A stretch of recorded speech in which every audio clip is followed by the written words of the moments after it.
पर क्या आप जानते हैं रक्षाबंधन का पर्व कैसे शुरू हुआ? किस प्रकार एक भाई अपनी बहन को रक्षा का वचन देकर उसके लिए प्रतिबद्ध हो जाता है? आज हम आपके लिए शास्त्रों और ग्रंथों से रक्षाबंधन पर्व की और इसमें शिव महिमा की ऐसी एक कथा लाए हैं जिसे सुनकर आपको रक्षाबंधन पर्व का असली महत्व समझ में आएगा। देवताओं और दानवों के बीच कितने युद्ध किए जाते थे ये तो हम सभी जानते हैं। दानव हमेशा यही कोशिश में होते थे कि कैसे देवताओं के अमृत को हासिल कर सके, उनके स्वर्ग पर कब्जा कर सके, जिनके लिए दानव कई कई वर्षों तक तपस्या में लीन रहते थे, घोर तप किया करते थे और वरदान स्वरूप ब्रह्मा विष्णु और महेश से मनचाहा फल प्राप्त करते थे, जिसके कितने बुरे परिणाम देवताओं को सहन करने पड़े थे। राजा बलि जो राक्षस राज थे, उनका जन्म तो राक्षस कुल में हुआ था, परंतु उनका वर्तन बाकी राक्षसों जैसा नहीं था, क्योंकि महाराज बलि भक्त प्रहलाद के पौत्र थे।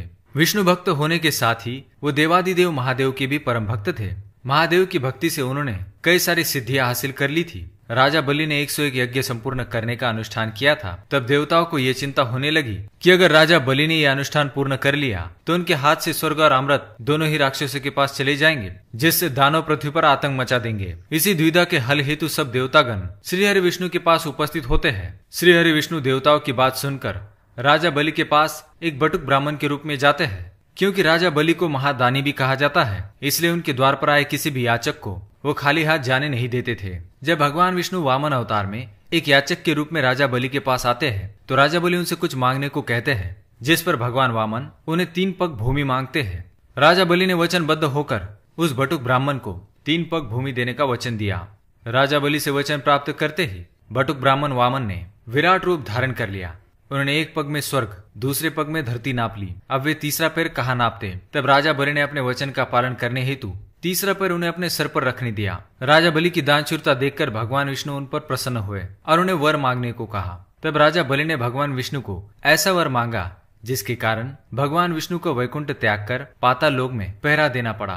उधर श्री हरि विष्णु से वियोग में माता लक्ष्मी को सहन नहीं हो रहा था। माता लक्ष्मी इनके निवारण हेतु भगवान शिव जी के पास आती है। शिव जी माता लक्ष्मी से कहते हैं कि राजा बलि वचनबद्ध पुरुष है। अगर माता लक्ष्मी राजा को किसी बंधन में बांध ले तो वे श्रीहरि को वापस वैकुंठ ला सकती है। शिव जी ने माता लक्ष्मी की सहायता हेतु अपने नाग वासुकी को उनके साथ जाने का आदेश दिया।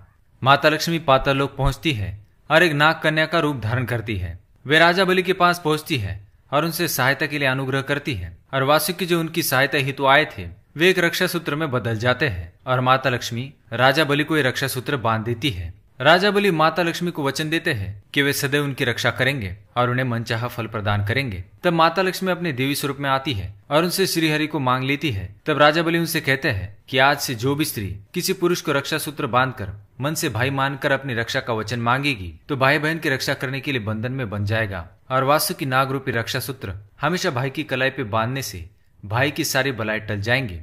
तब से श्रावण माह के पूर्णिमा को हर बहन अपने भाई को नाग रूपी मजबूत रक्षा सूत्र उसकी कलाई पे बांधती है और भाई उस रक्षा के बंधन में बन जाता है।